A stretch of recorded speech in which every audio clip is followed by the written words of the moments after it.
If I was in your situation, stuck in a rut at this exact moment in time, September 2025, then here's exactly what I would do in order to get out of it all again and get back to this point where I am now, which is living my most happy, fulfilled life that I possibly can with zero mental health issues. So get out your notepad and thank me later because this one is going to be a banger. I spent the last 3 years perfecting the journey from broken, depressed, anxious, lonely, to bubbling with joy, laughing all the time, and just enjoying my life. I look forward to waking up and starting my day every single time. And my mission is to help the rest of the world do the same thing.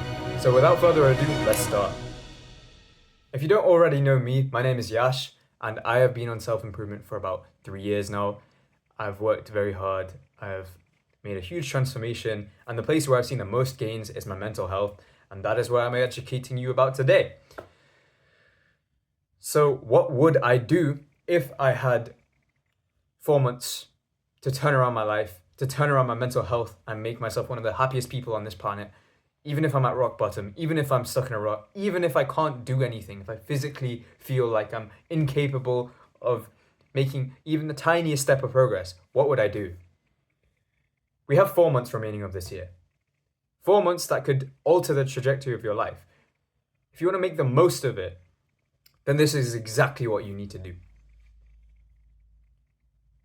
There are 4 things that influence your mental health, that influence how good you feel. Number 1, how in control are you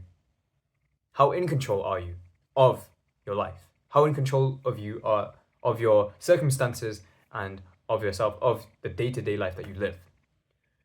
Well, the answer seems pretty obvious, right? Obviously, we are not in control for most of our life. Most of the things that happen in our life are outside of our control.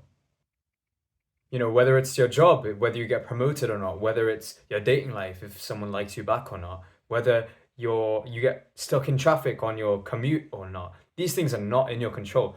But what is in your control is your mind. What is in control is the way you react to things, the mindset that you hold, the way you view the world. These are all things that are in your control. And also the way that you carry yourself, the actions that you take. These are all things that are in your control. So the first month should be about mastering the things that are in your control, i.e. self-mastery. That is your mindset. That is your ability to be disciplined and follow through on your actions. It's your ability to choose what you want to do in that moment instead of being influenced by external things, like whether you got the job promotion or not, like external stimuli such as your phone, whether it's the opinions of other people. You should be able to be strong enough to decide whether you want to let these things influence you or not. And basically, you should be able to do whatever you want to do that is within your control. And that's the first component, right? The next component of mastering your mental health is health, physical health, right? So the thing is, if your brain is not in check, if all the hormones and chemicals that enter and leave your brain are not in good balance, then your mental health can never be good because you're unable to experience life in the same way that you would be if you were physically healthy. If you're not physically healthy, let's say you can't run for more than half a mile, then you will miss out on a lot of potentially amazing experiences that you could have done if you were healthier, if you took better care of yourself. You'd be able to go on that hike with your friends and you would build such deeper connections with them that would just lead to so much more oxytocin, serotonin, so much more just feel good feelings that you would not be able to experience if you did not have the health for it. And just more on top of that, working out itself releases things like serotonin and oxytocin, and the pursuit of anything releases dopamine.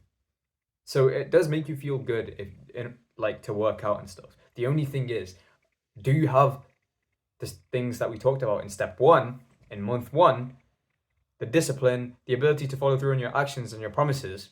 Do you have all of that so that you're able to experience this new height of physical health that can allow you to live life that much better, to experience life that much more fully.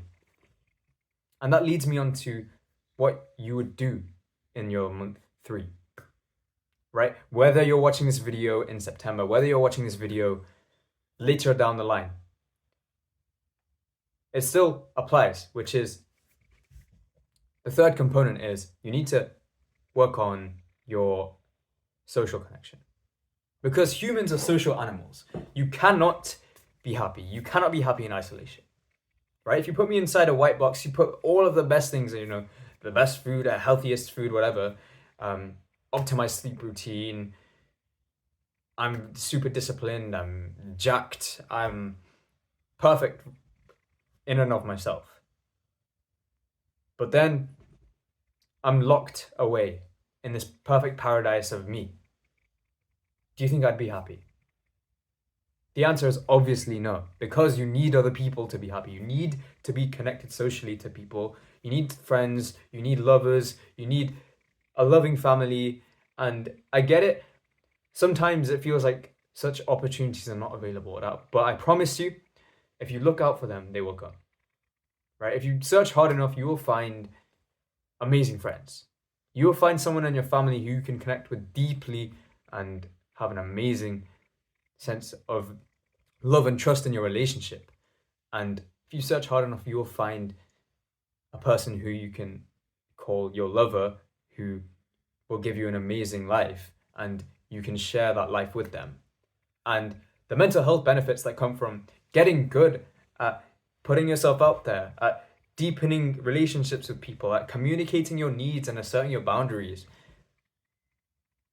It feels like you unlock a completely different level of life. And that leads me on to finally, what would I do in the 4th month?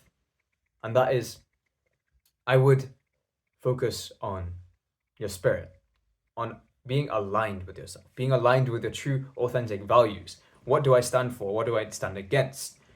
These are questions that you must ask yourself. Am I going to be religious? Am I going to believe in some other kind of collective consciousness?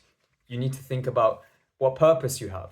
Is there something bigger than you that you want to do? For me, that purpose is lowering suicide rates and improving the world's mental health. That is what I'm doing through this video. That is what I'm using this camera for. And I hope that you find your calling too, because if you do find your calling, it gives you this next level flow. You just lock in and you feel like you're in your zone. You feel like you're in your state. And right now, I don't feel like recording this video, but I'm still doing it because it adds on to my discipline. The act of having something bigger than me, of discovering something bigger than me that I'm doing this for, allows me to push further and harder to do things that I can't do through sheer willpower and discipline like we talked about in month 1. You see how this whole system built up off of itself, right? Month 1, mental mastery, self-mastery. What's in your control? Can you master it? Can you journal? Can you meditate? Can you really become better at thinking as a person? Month 2, can you improve your physical health so that you're able to fully experience life? Can you work on your mobility? Can you work on your cardio? Can you work on your strength, your muscle mass? It's going to make you look better. It's going to make you feel better. You're going to be able to do more things, have more experiences. And then, can you hold a good conversation? Can you interest people? Can you be interested in other people themselves? Can you see the good in people? Can you set boundaries? Can you know who to trust, who not to trust? All of these things, all of these social skills. And it all comes together when you involve yourself with your spirit, with your purpose, with religion if you want to, or some kind of higher consciousness, right? I'm not here to preach religion. But my point is, these levels build up off of themselves. And the final culmination of all of that is, can you be present with yourself? Can you complete the circle by fulfilling your spirit?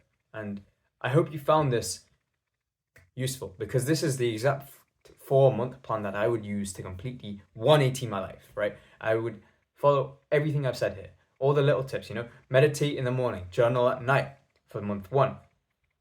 By the way, the things you do in month 1 carry over to the end of month 4. These are habits you're trying to build on top of how you normally live.